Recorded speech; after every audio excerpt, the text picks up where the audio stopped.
لە ئەشتیەم مانگەوە کارمەندانی هاتوچۆ بایکۆتی دەوامیان کردووە و شەقامەکان نزیکەی 3 هەفتەیە بێ کارمەندانی هاتوچۆن، بەڵام ئاستی ڕۆشنبیری شۆفێران بە شێوەیەکە کە ناهێڵن ئاسەنگی هاتوچۆ دروست بێت و هاوکاری یەکدی دەکەن لە 4ڕیان و 3ڕیانەکاندا.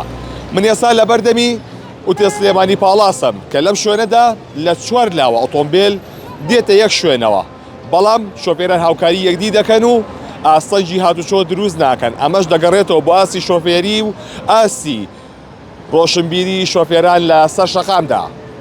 لەگەڵم بن چەند جێگەیەکتان پیشان دەدەم.